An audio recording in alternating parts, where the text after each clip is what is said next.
All right. This is the day. I'm doing a lot to get this Revelation 5 study done. So if you've not looked at a little supplemental video I did on angels, at least, in preparing for 5, let's get our mindset, supernatural worldview, lots of angels or celestial beings. They might definitely not look like what you think they look like. We don't have any indication of female angels. So angels with boobs and really cute, that's not really a part of the Bible. Angels that look like dudes, that's the Bible thing. Now we've read about in 4, and we're going to retouch on it today. Yeah, there are beasts and all other things. I mean, heads like an eagle or a bull, or it's very different. And some creatures in heaven, like these living creatures, have 6 wings. So very diverse up in heaven. But so there's that. So good angels and certainly probably bad entities alike that have left their obedience are very diverse. And so we want to think about Revelation as we think 4 and 5.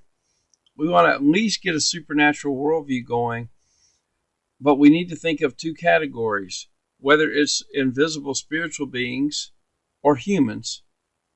There's really 2 categories. It's those that obey God, love and worship, and obey God, want Him to be, He is our King. And there's the ones that will rebel against that, right? Who, no matter how they do it, the issue is they don't want God as their King. They don't want to worship King. So we're looking in heaven and everything's going to be worshiping God. So is that us? Are we the ones that want to be worshiping God? Is that the team that we're on? Is that the side that I'm going to go ahead and say we chose? Let's think about that. So let's start off. Remember, we're reading the book of Revelation. It was written from an island of Patmos off the edge of Asia Minor or Turkey. It was addressed to 7 churches in that region. There was a very small summary to each one of the churches. All of the things that he got onto the churches about, he said, I know your works. And they generally were all about handling a false religion, false Christianity, really. He really didn't deal with the other religions per se. He dealt with the false teachings of Christians. And so that's why, whether in that angel video that I put out, it deals with angels that are misrepresenting, that are acting good, like so many in the spiritual world. Like I mentioned, someone I knew that was engaged in this stuff, like even tarot cards or something, yet this right alongside their Christianity.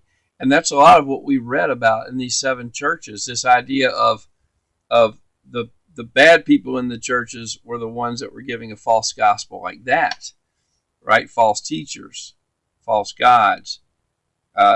Some of the false teachers, Jesus clearly commends the people that hate them and says, I also hate them. So a lot of our compassion we're going to read about when we think about angels and all these invisible spirits and devils and demons and such. We really need to have a lot of compassion on fellow believers that might not be so clear on the problem with that, right? The problem God has with it, or the consequences.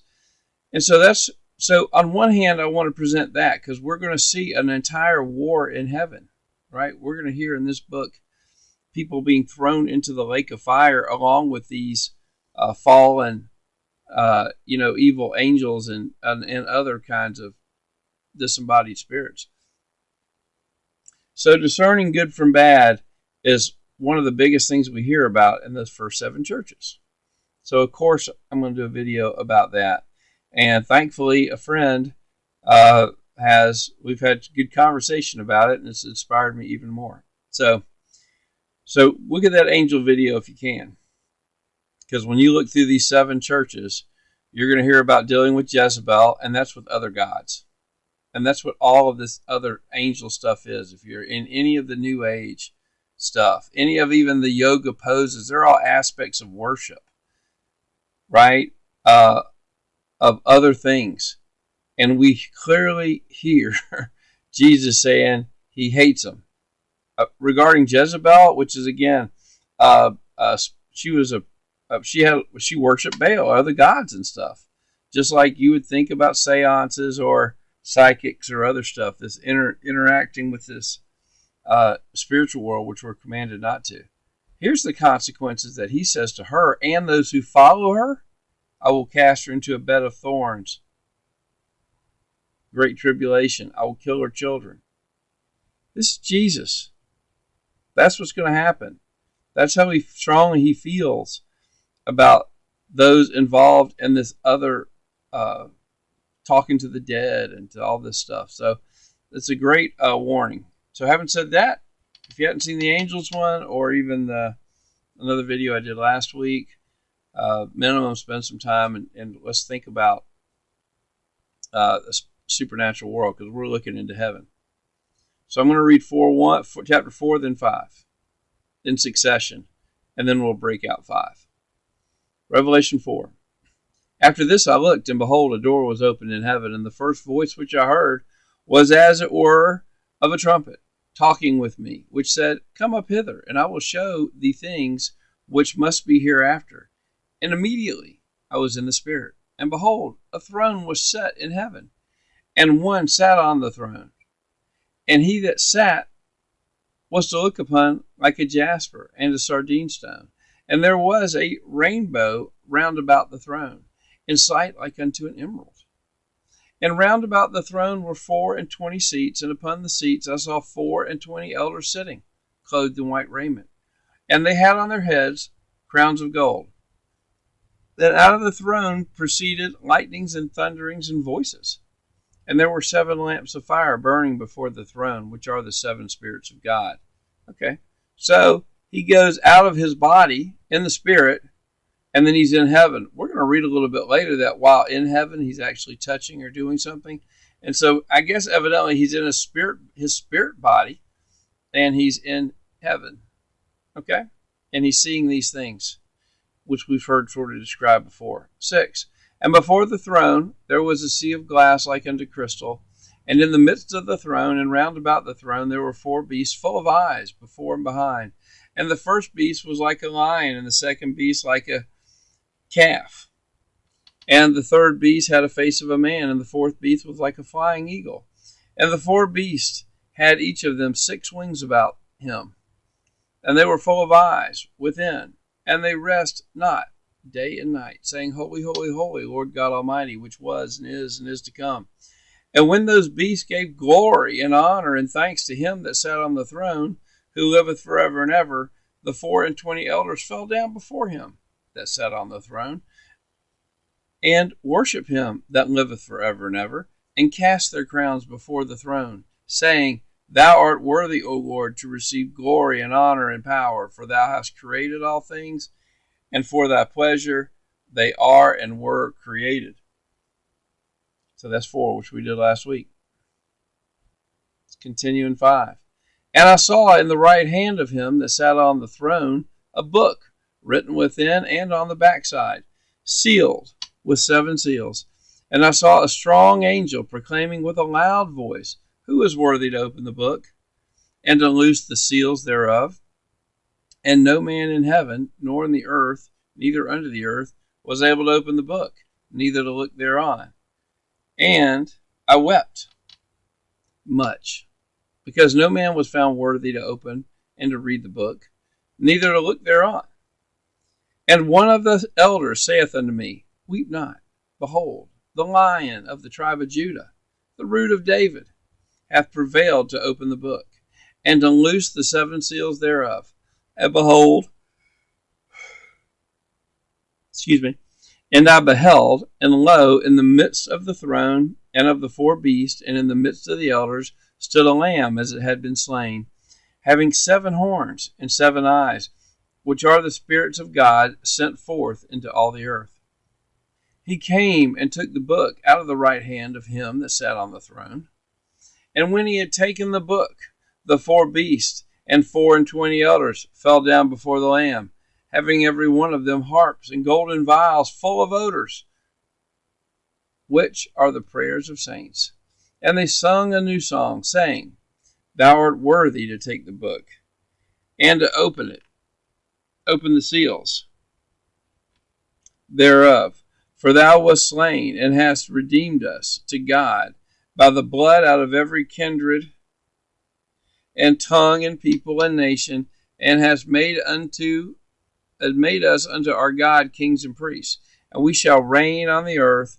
And I beheld, and I heard the voice of many angels round about the throne, and the beast, and the elders. And the number of them was 10,000 times 10,000, and thousands of thousands, saying with a loud voice, Worthy is the Lamb that was slain to receive power, and riches, and wisdom, and strength, and honor, and glory, and blessing, and every creature which is in heaven, and upon the earth, and under the earth, and such as are in the sea, and all that are in them, heard I saying, Blessed and honor, and glory, and power be unto him that sitteth on the throne, and unto the Lamb forever and ever. And the four beasts said, Amen. And the 24 elders fell down and worshipped him that lived forever and ever. Well, 5 is a big continuation of 4. 4, he's in heaven, and he sees it. And what does he hear? The beast and these elders, they're worshiping God. Well, what do we see in 5? The same thing. They're worshiping God. But what else do we see? Not only do we see the 4 beasts and the 24 elders, but now we see untold, really billions of angels. Because 10,000 times 10,000 angels, well, that's 100 million. And then thousands of thousands, right? That's another, right? That's a million. At least 1 million. And so really, you're talking about 100 billion, or is it trillion? A vast number, right, of angels. So whether he's saying just an uncountable number, or he's saying trillions of angels, there's a lot. That's a whole lot. So we're hearing of God, of him looking into this place and seeing all these people and things and trying to describe it. But what are they all doing? Everyone there is worshiping God. That's the better way to look at why would somebody be in heaven or not be in heaven? Well, heaven is filled with people and things that worship God. And when people don't worship God and obey God, right, or obedient, subject to, right, loving God, if that is not what's in them to do, well, then I would imagine heaven would be a miserable place.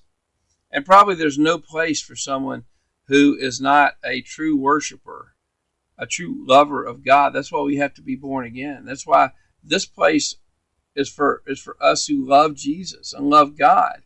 And if that's not you, if it's all about questioning God or not sure you want to submit to God, right? Or maybe not even cared enough about it. Well, I'm guessing this is going to sound like a miserable place to you. Right? Someplace you probably don't want to go. Probably stay away from it. Oh, well, the only other option's hell or a lake of fire forever and ever. True. Well, you're in a tough spot. You don't want to worship God. But yet you don't want the consequences that come from not worshiping and rebelling from your Creator. That's a tough spot. And there is no such spot. That spot only exists here and now while we have breath, where a person can say both those things. I don't have it in me to worship God, but I don't want to go to hell. Well, so far you're breathing, I guess you can make that. Now, I know nobody that's watching this is going to take that position of not wanting to worship God. But we are in a world of that.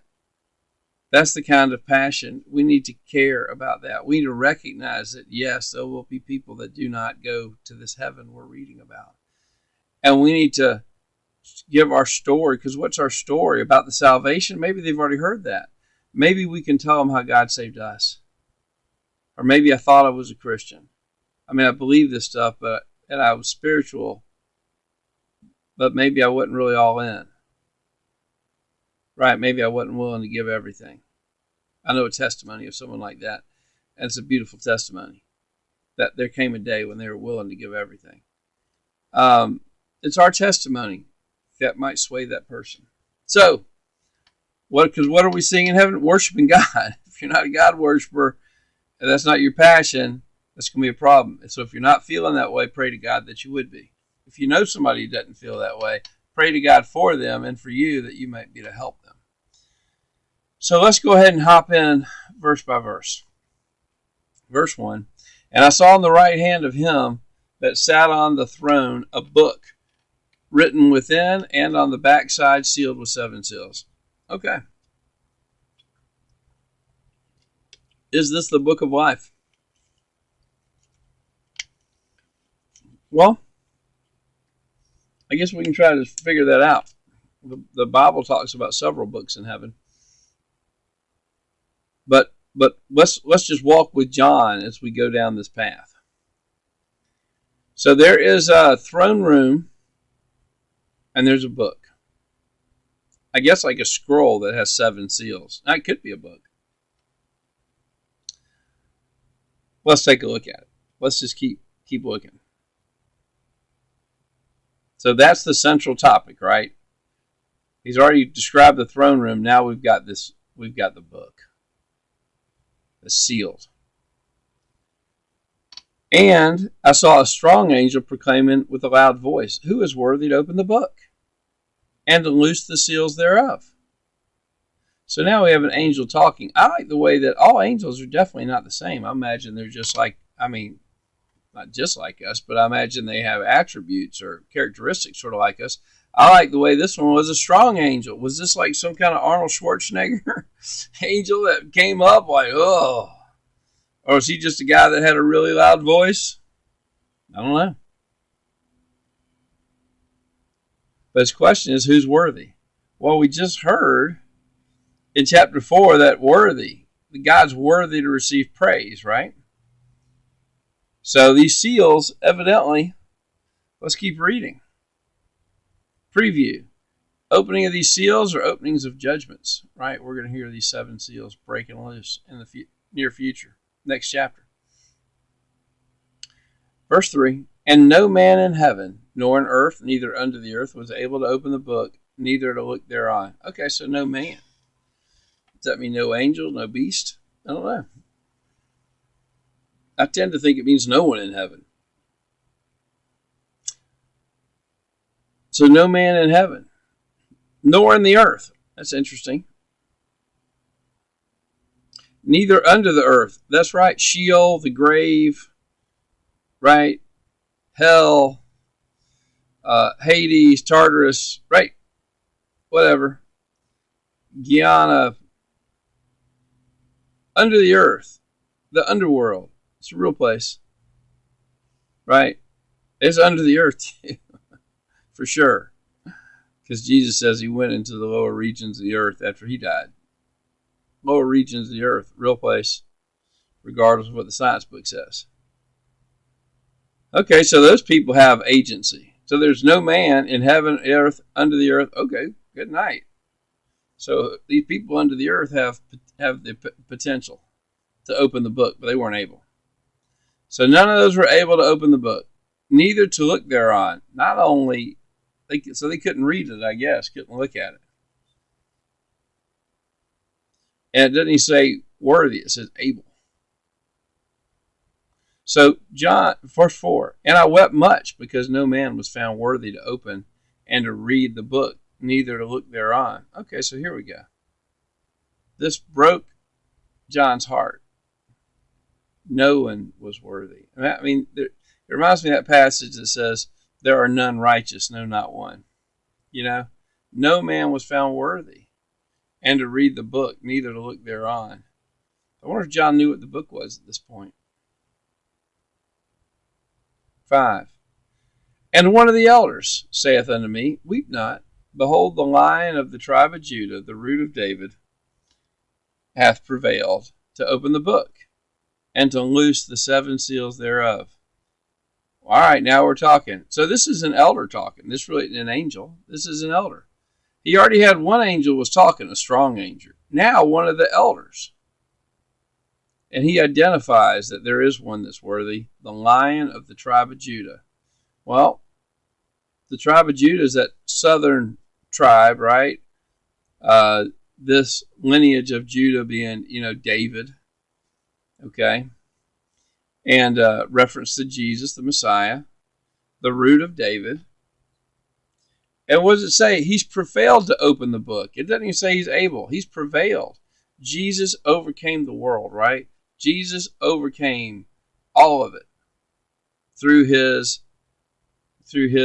walking this sinless life, humbling himself as a man and paying the price on the cross. That's how he overcame. And he prevailed to open the book and to loose the 7 seals thereof. That's how he did it. Which is odd, because if he's God, why doesn't he just do whatever he wants to do? Right? And that is, God's not controlled or limited by anyone, but God is completely consistent with his word. And this is God's plan. Jesus paid the price. So he's the one to open it up. So we don't know who it is yet. The Lion of the tribe, the root of David, to open the seals up. That's one of the elders tells John. So in 6, here we go. And I beheld, and lo, in the midst of the throne of the 4 beasts, and in the midst of the elders, stood a lamb, as it had been slain, having 7 horns, 7 eyes, which are the 7 spirits of God sent forth into all the earth. So I'm imagining, right, or reading the description, that there's this throne, right, shining, rainbows, lightnings, thunder, surrounded by 24 elders, and there's 4 beasts right there at the throne. And then, boom, there's a lamb. A slain lamb. As though it had been slain. Right? Bearing that wound. We're going to read more about this blood on Jesus's, this blood, right? Well, but it gets a little odd from there. So it has 7 horns and 7 eyes, which are the 7 spirits of God, sent forth into all the earth. Now, we've heard about this. We've heard about the 7 spirits, 7 stars, right? And so we now that these particular spirits, these 7 spirits, are sent forth into all the earth. I don't think we've read enough to make this absolutely clear. Matter of fact, I often read Revelation. I still feel like I'm not absolutely clear. I might know the teachings based on it, but it's still mysterious to me. So here, John, who's weeping, he hears from one of the elders that, no, there's somebody that can open this thing, and it's the Lamb. And when he sees the Lamb, it's not just a lamb, it's a lamb slain. And it's not just a lamb, it actually has 7 horns, and horns are generally powers, authorities, stuff like that. And 7 eyes. So these horns and these eyes, which are the 7 spirits of God. Are the horns represent the Spirit and the eyes represent the Spirit? We already heard that all of these other beasts that this lamb is standing in. So the lamb, it starts to get creepy when we think about having 7 eyes. Well, those 4 beasts had eyes, were covered in eyes in front of them and behind them. So there's something here, whether that's, the eye is representing understanding, is that what it's saying? Well, 7 spirits sent forth into all the earth. So this is where we can sit and talk about a verse to the point that we'll lose the context of the verse.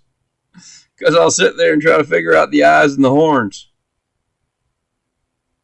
So this will be like a lesson on how we're going to study Revelation. Let's pull back to verse 5 and read through it, and then make sure we get the gist. And one of the elders saith unto me, Weep not. Behold, the Lion of the tribe of Judah, the root of David, hath prevailed to open the book, and to loose the 7 seals. And I beheld, and lo, in the midst of the throne of the 4 beasts, and in the midst of the elders stood a lamb, as it had been slain, having 7 horns, 7 eyes, which are the 7 spirits of God sent forth in the earth. It's Jesus. Jesus is right there in the throne, from the throne, in the midst of the throne, on the throne. Right? It's Jesus, Jesus, Jesus. That's what it's telling us it is. Right? And so he's connecting it with the first chapters of the stars in his hands. Right? It's Jesus. Let's keep going. And he came and took the book out of the right hand of him that sat upon the throne. So now we have Jesus interplaying with the Father. So here the lamb comes up and takes the book. Well, how? It's a lamb. Does it like bite it with its mouth and carry it over? Nope. We're clearly recognizing now that this Lamb of God, slain as it was, we can't do like a one-to-one correlation, like a direct correlation. There is definitely figurative language. That's why it says stood in the midst of the thing stood a lamb, as it has. As. So much of that as soon as you put as, right, you read in immediately likeness. So it's a little bit, well, it's descriptive language, figurative language. So somehow this lamb, which is Jesus, came over and took the book from the Father. So let's roll. Verse 8. And when he had taken the book, the 4 beasts and the 24 elders fell down before the Lamb, having every one of them harps and golden vials full of odors, which are the prayers of the saints. Man, this is job territory. So first of all, the reaction again is to fall down and worship. Man, there's a lot of falling down and worshiping in heaven. That's what's going to happen. Is that really the heaven you want, or are you just thinking a nice house with comfortable furniture and a fishing pond out back? No, this is what's going on in heaven. Right? We're worshiping God all the time, and they're worshiping even the Lamb. Okay. Second part of it is, these guys, these elders, don't just have crowns that they're putting at the feet. They actually have harps. Music. There you go, harps. Are there harps in heaven? Oh, yes, there are. Are these guys sitting on a cloud harping? Well, they're sitting on a throne. What's the throne made out? Or, seats. I don't know. They got harps. Harps in heaven? Oh, yeah. And golden vials. And really, vials, oftentimes, it's bowls. I think of like a beaker, or something. More like a vial. But bowls, I think, works. And they're full of odors. Think of incense. So these 24 elders have bowls that are filled with the prayers of the saints. What are saints? Saints are believers, right? Followers, saved humans. Our prayers are in the bowls that these guys are holding. What? Does your prayer matter? I guess so. Of course it does. So that's the picture. Well, what's next? And they're singing, and they sang a new song, saying, Thou art worthy to take the book and to open the seals thereof, for thou wast slain and hast redeemed us to God by the blood out of every kindred and tongue and people and nation. Who sang? The elders sang. What are they saying? You are worthy, right? Worthy. They're worshiping God. You're worthy to take that book and open the seals because you were slain. What about the next part? It has redeemed us to God. What? These elders were redeemed, evidently, by the blood. So again, I don't make the case. I have the opinion that the elders are men because it says they redeemed. All right? By the blood. Out of every kindred nation, and these people and nations. Of all the people that were scattered, like back at the Tower of Babel, we talked about in an earlier video this morning. Out of all the descendants out of Noah, which are referred to as the nation, 70 or 72, depending on how you read it. And so it's the Lamb is coming out, and he's worthy to open this thing up. It's Jesus. It's Jesus. It's Jesus. This is a solemn moment in heaven. And they continue. And hast made us unto our God kings and priests, and we shall reign on the earth. Well, so this is in heaven. And we hear that he went up to heaven, because heaven is up. Right? So, what's God made of? Made these elders kings and priests. Yeah, that's us too. we're Peter talks about a royal priesthood, right? Um, so that's more about even our role, but they're talking about themselves, so this is definitely the elders. And we shall reign on the earth. That's right, because heaven's coming to earth. We're going to read about a thing called the New Jerusalem. We're going to read about it coming down out of heaven like a bride adorned for her husband. We're going to read about this place, this kingdom set up on this rejuvenated earth. Yeah, heaven's coming here. I mean, in the near term, we might go to heaven, but otherwise, heaven's coming here. And humans have a role, kings, priests, and reigning on the earth. We hear it from Paul all the time, talking about, don't you know that you're going to be judging angels? 11.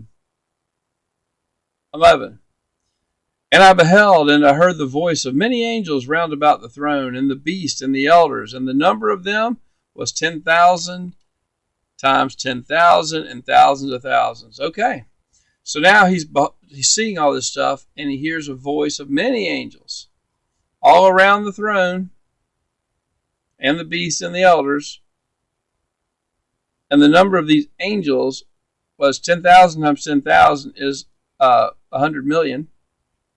And then 1,000 times 1,000 that's 1,000,000. And so really, if you put it all together, you're talking, I guess, 100 trillion. Whatever it is, a big number. So maybe we mentioned earlier. Vast number. So the population of the earth doesn't seem like such a big number. 7 billion, not a problem. We got plenty of room on the earth. And the fact of it is 70% of the earth is covered with water.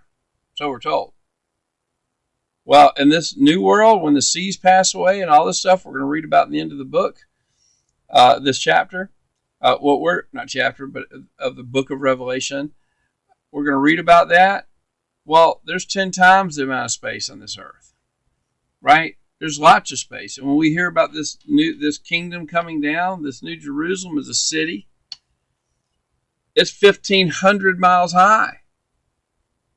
Right, so space is not, room is not going to be an issue. It's big. Just because we can't imagine, we can imagine the scale of it, but it's big. And so this is what John is taking in. Vastness of the heavenly host. We can see it. Look in the star at the sky on the darkest of nights. And you'll see an impossible number of stars, of lights in the heaven. So it's not surprising at all, is it really? 12. Saying with a loud voice, so all these things saying loudly, worthy is the Lamb that was slain to receive power and riches and wisdom and strength and honor and glory and blessing. Wow, can you imagine? All of heaven worshiping God. All of heaven screaming out that this Lamb, Jesus, is worthy.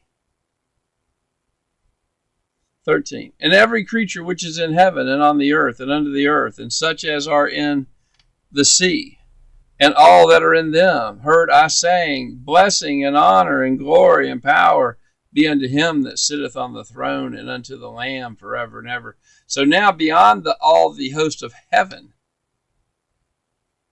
right? Every creature on the earth. Okay, well, that makes sense. Does that mean the chipmunk is worshiping? I'm thinking humans, but maybe. So I'm going with humans on the earth, under the earth. I'm evidently dead humans, or dead Nephilim, or giants, or who knows what. The things that are under the earth. And guess what? There are things in the sea, and you think there's a lot of reason to think that. Think of Jesus with the demons that went into the water with the pigs. Right? And think about the demons that we hear that they roam dry places and on and on. So there's something going on about the sea. I don't think it's just the people that were buried at sea. I think we're talking about these people these are consciousness, right? They're speaking and worshiping. And so under the seas, in the seas, and they all give the same praise. This is what we're going to be doing in heaven. This is what's happening in heaven. And we come to the last verse. 14.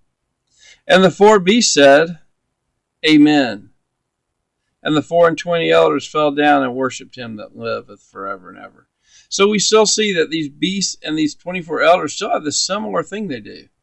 We're going to hear about the beasts handing out vials of judgment later on. We're going to hear other things about these beasts, what these living creatures do. And then the response to the 24 elders are always worshiping and falling down and praising God.